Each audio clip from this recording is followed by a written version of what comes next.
चकरा गए ना? ये न्यूज चैनल है या कीर्तन मंडली? ठहरिए जरा, आप पहले भक्ति देखिए।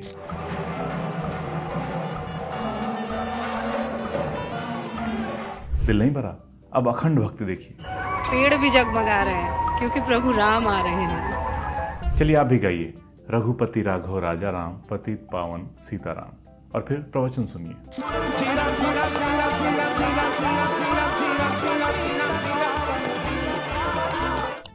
नहीं, अभी आप नहीं समझे। This will also be arguably the biggest day in the life of Prime Minister Narendra Modi, who has worked tirelessly as a Swayamsevak and through his journey really sought to be the embodiment of Hindutva and Sanatan Dharma. क्या हुआ, समझ नहीं आया? चलो हिंदी में समझा देते हैं। इस समय प्रधानमंत्री मोदी को आप एक अलग रूप में पाएंगे और वो रूप ये है कि इस समय वो पूरी तरह से राम भक्ति में लीन हो चुके हैं। आपको बता दें, रामलला की प्राण प्रतिष्ठा प्रधानमंत्री मोदी का 3 दशक पुराना प्रण है। प्रधानमंत्री नरेंद्र मोदी के जीवन का सबसे बड़ा दिन आने वाला है। आप सोच रहे होंगे कि इसमें गलत क्या है, जब मीडिया बॉलीवुड एक्ट्रेस श्रीदेवी के मरने पर बाथटब में बैठ सकती है, चांद की कवरेज के लिए दीपक चौरसिया पन्नी से बना स्पेस सूट पहन सकते हैं, तो ये फिर राम मंदिर की प्राण प्रतिष्ठा थी। आपने सही सोचा, राम मंदिर की प्राण प्रतिष्ठा। लेकिन मीडिया ने क्या दिखाया? क्या वो राम मंदिर की प्राण प्रतिष्ठा दिखा रहा था? फिर से देखिए इन तस्वीरों को। मोदी जी आ रहे हैं या श्री राम जी आ रहे हैं? यहां भी मोदी जी, वहां भी मोदी जी। जहां मोदी नहीं वहां योगी जी। योगी मोदी, मोदी योगी। कुछ याद आया? घर घर मोदी, हर घर मोदी। मगर राम कहाँ है? अब जरा इन तस्वीरों को देखिए। राम, जिनके लिए धर्म में कहा गया कि कण कण में समाये हैं, मन मन में समाये हैं, वो मोदी जी की उंगली पकड़े जा रहे हैं। मोदी जी का कद बड़ा है और राम जी का छोटा। ये है आईटी सेल, ये है मीडिया मैनेजमेंट, ये है पोलराइजेशन, ये है राम के नाम पर लोगों की आस्था के साथ खिलवाड़, ये है पॉलिटिक्स, यही है राजनीति। मगर टीवी मीडिया क्या दिखा रहा है? कांग्रेस के प्राण प्रतिष्ठा का निमंत्रण ठुकराने पर बीजेपी का कांग्रेस पर प्रहार। स्मृति ईरानी बोली, कांग्रेस का राम विरोधी चेहरा उजागर। राम नीति वर्सेस राजनीति। सियासत में बड़ा हिंदू कौन, छोटा कौन? मुद्दा जब राम का भी हो तो मोदी बीच में आ जाते हैं। यही है विपक्ष की दिक्कत। मंदिर पूरी तरह बनकर तैयार नहीं है, इस बात पर चारों शंकराचार्य भी सवाल उठा चुके हैं कि मंदिर के पूरी तरह बने बिना प्राण प्रतिष्ठा करना सही नहीं है। क्यों? क्योंकि मंदिर भगवान का शरीर होता है और शरीर के सभी हिस्से मौजूद हों तभी उसमें प्राण की प्रतिष्ठा की जाती है। लेकिन हिंदू धर्म के विधि विधानों से किसी को क्या मतलब? मोदी जी ने किया है तो ठीक ही किया होगा। असल पॉलिटिक्स ये है चुनाव से पहले मंदिर का उद्घाटन। और कमाल देखिए, गोदी मीडिया को यह बात समझ नहीं आ रही है, लेकिन विदेश में बैठी मीडिया को समझ आ चुकी है। अमेरिकी अखबार वॉशिंगटन पोस्ट लिखता है, अप्रैल मई में होने वाले आम चुनाव से पहले भारत के सबसे विवादास्पद धार्मिक स्थलों में से एक मंदिर के उद्घाटन से नरेंद्र मोदी की राजनीति को बड़ी रफ्तार मिलेगी। वो रिकॉर्ड तीसरी बार सत्ता में आने की कोशिश में है। वो हिंदुओं को अपनी ओर खींचने की कोशिश में है, जो भारत की आबादी का 80% है। फाइनेंशियल टाइम्स ने लिखा है, अयोध्या में हिंदू कट्टरपंथियों की ओर से एक मस्जिद गिराए जाने के 3 दशक बाद भारत के प्रधानमंत्री नरेंद्र मोदी उसी जगह भव्य हिंदू मंदिर में प्राण प्रतिष्ठा समारोह में हिस्सा लेंगे। ऐसा करके वो अगले लोकसभा चुनाव का अभियान शुरू कर रहे हैं और इसमें धार्मिक राष्ट्रवाद अहम भूमिका अदा करेगा। मंदिर के पूरी तरह बन जाने से पहले उद्घाटन क्यों, ये सवाल पूछने के बजाय गोदी मीडिया बन गया गूंगी मीडिया। और हाँ, गोदी मीडिया को इसे दिखाने की बिल्कुल इजाजत नहीं है, क्योंकि ये दिखाने से उनको सरकारी एड्स नहीं मिलेंगे और उनको अपनी दुकान चलाना भारी पड़ जाएगा। मोदी जी के साथ वो सेल्फी नहीं ले पाएंगे, मोदी जी के इंटरव्यू उन्हें नहीं मिलेंगे, वो इंटरव्यू जिसमें वो पूछ सकें कि मोदी जी आप थकते क्यों नहीं? इसलिए राम मंदिर की प्राण प्रतिष्ठा को पूरी तरह मीडिया ने मोदीमय कर दिया है। अब जब पूरा आयोजन घोर राजनीतिक अड्डा बन गया हो तो ये कैसे संभव है कि उसमें विपक्ष भी शामिल होगा?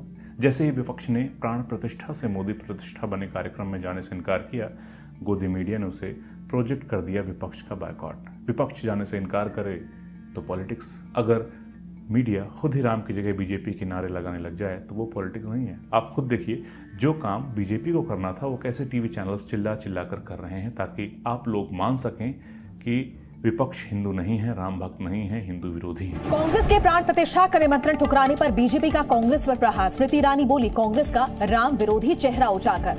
जब राम का भी हो तो मोदी बीच में आ जाते हैं, यही है विपक्ष की दिक्कत। राजनीति करने के लिए हमारे देश के कुछ विपक्षी नेताओं ने कैसे अब मंदिरों को भी बांट दिया है। कुछ ऐसे राजनीतिक दल हैं जो भगवान श्री राम के नाम को लेकर कैसी सियासत कर रहे हैं। बीजेपी के नारों को ही गूंगी मीडिया ने अपने शोज के नाम दे दिए। ओबी वैन पर पुतवा डाले, जैसे मंदिर की प्राण प्रतिष्ठा दिखाने के लिए नहीं बल्कि चुनाव कवरेज के लिए हो। ऐसा लगता है अब की बार चुनाव में खुद चैनल उतर रहे हैं और चुनाव चिन्ह राम मंदिर है। मीडिया भी ये सब क्यों ना दिखाए जब श्री राम मंदिर ट्रस्ट के महासचिव चंपत राय को श्री राम के बजाय प्रधानमंत्री मोदी ही भगवान विष्णु का अवतार नजर आने लगे हैं। प्रधानमंत्री इस देश के भगवान विष्णु का अवतार है, नॉट ए मैन, उससे वो ऊपर है।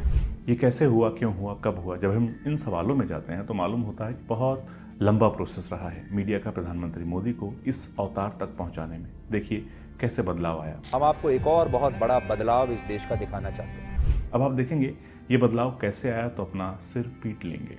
आज हम आपको देश के एक ऐसे प्रधानमंत्री से मिलवाएंगे जो खुद अपने सरकारी आवास में गायों को पालते हैं और खुलकर गौ सेवा भी करते हैं।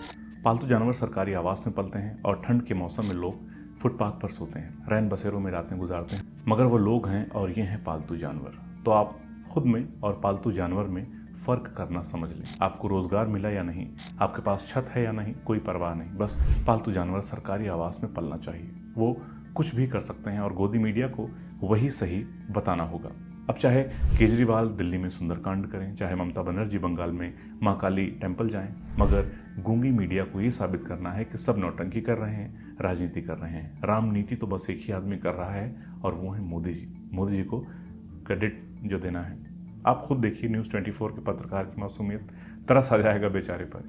ये बेचारे करे भी तो क्या करें, आदेशों का पालन जो करना है। परेशान है बेचारा, कैसे शंकराचार्य से कहलवाएं कि राम मंदिर सिर्फ मोदी जी की कोशिशों से ही बन रहा है।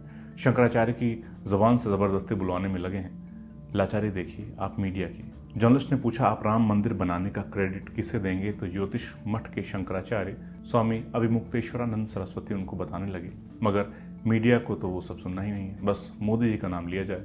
3 लाख से अधिक लोगों ने आत्मोत्सर्ग किया है, उनको नहीं भूल सकते।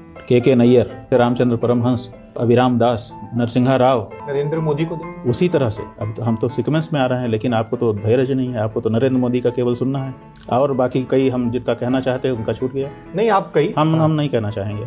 देश में क्या हो रहा है, मीडिया क्या कर रही है, वो स्वामी अभिमुक्तेश्वरानंद बड़े अच्छे से समझाते हैं, खुद सुनिए। आज की मीडिया का यही नियम है कि उनको नरेंद्र मोदी की सिवाय कोई बात करो उनको सुनना ही नहीं। तो बस मोदी मोदी करिए, और अगर गलती से ये पूछ लिया कि अब तक क्या किया, तो फिर मोदी जी की जगह जय श्री राम बोल देना। साध्वी जी, भोपाल की सांसद रहते हुए आपने क्या क्या काम किया है? जय श्री राम, वंदे। मामला हो गया रफा दफा, बात खत्म। अब चाहे मसला हेट स्पीच का हो, चाहे करप्शन का हो, कुछ भी हो, सब जगह बस जय श्री राम बोल देने से बात खत्म हो जाएगी। यही हाल हो चला है टीवी मीडिया का, खबरों को दबाया जा रहा है। इजराइल ने 10,000 मजदूर भारत से मांगे तो हरियाणा में रोजगार मेला लगा, उसमें पहुंच गए लाखों लोग। इजराइल और गजा में युद्ध चल रहा है, फिर भी लोग वहां जाने को तैयार हैं। क्यों? क्योंकि बेरोजगारों का कहना है हमास या जंग में मरने से डर नहीं लगता है जितना इंडिया में रहकर भूख से मरने में लगता है।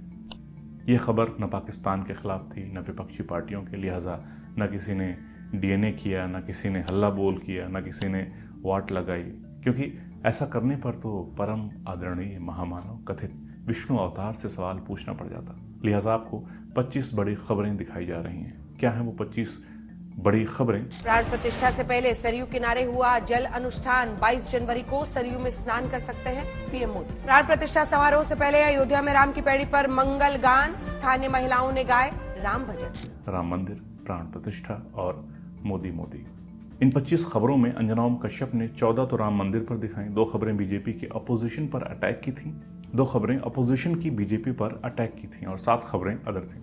ये तो सिर्फ एग्जाम्पल है। आप रिमोट उठाइए, टीवी ऑन कीजिए, सब जगह सिर्फ मंदिर मंदिर ही दिखाई दे रहा है। जय श्री राम के नारों में रोटी के सवाल गुम हो गए हैं, और जो कोई सवाल उठाएगा वो राम विरोधी घोषित कर दिया जाएगा, देश विरोधी घोषित कर दिया जाएगा। लिहाजा विपक्ष ने भी सवाल पूछने से खुद को रोक रखा है, क्योंकि सारा खेल यही है कि विपक्ष जैसे ही बोले उसे राम विरोधी साबित करो, ताकि 2024 का इलेक्शन न बेरोजगारी पर रहे, न करप्शन पर रहे, न महंगाई पर रहे, न आर्थिक मोर्चों पर विफल हो रही सरकार पर रहे, न देश पर चढ़े कर्जों को लेकर के बात हो। बस जय श्री राम बोलें और ईवीएम का बटन दबाकर विजयी बनाएं। और अगर थोड़े बहुत लोग न माने तो उन्हें फिर पाकिस्तान का एंगल दिखाएं। कर्जे की बात आए तो पाकिस्तान का हल दिखाया जाए कि कैसे पाकिस्तान कर्जे में दबकर दिवालिया हो रहा है।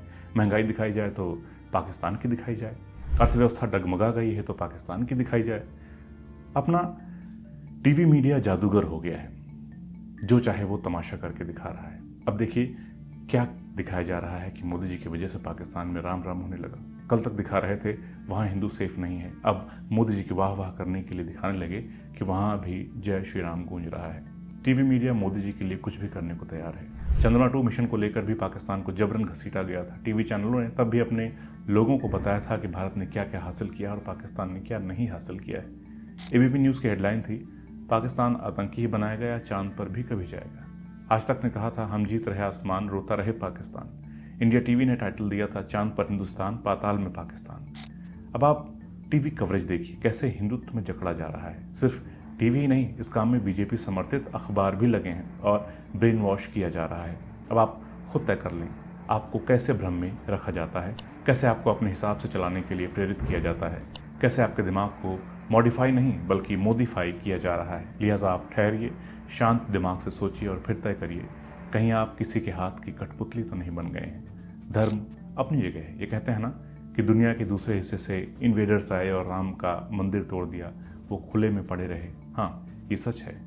दुनिया भर से लोग आए और मंदिर तोड़े, किलों को ध्वस्त कर दिया, भगवान के घरों को तोड़ा, मगर राम जी एक जगह हमेशा महफूज रहे, जिसे दुनिया का कोई बादशाह, कोई आक्रांता नहीं भेज सका, उस जगह को नुकसान नहीं पहुंचा सका, और वो है हिंदुस्तानियों का दिल, हमारे हृदय, जहाँ जय श्री राम नहीं है, जय सिया राम है, जहाँ फर्जी गुस्सा और गंवारपन नहीं है, सौम्यता है, सम्मान है, अपनापन है, जहाँ राम का नाम किसी को डराता नहीं बल्कि सिखाता है आपस में प्यार मोहब्बत से रहना, त्याग करना, माता पिता की सेवा करना और दुष्टों का संहार करना। मगर विडंबना यही है कि आज लंपटों के हाथों में हम अपने धर्म की ध्वजा थमा रहे हैं और हमारे वक्त के नारद, ये मीडिया वाले, इन लंपट, बेरोजगार, राक्षसी प्रवृत्ति के लोगों को राम भक्त बता रहे हैं। ऐसी मीडिया और ऐसे नाटक वाले देश का राम ही भला करें। तो दोस्तों, इस वीडियो में इतना ही। मिलते हैं बहुत जल्द। कमेंट कर सकते हैं आप क्या सोचते हैं इस पूरे मसले पर। जल्द मिलते हैं। नमस्कार।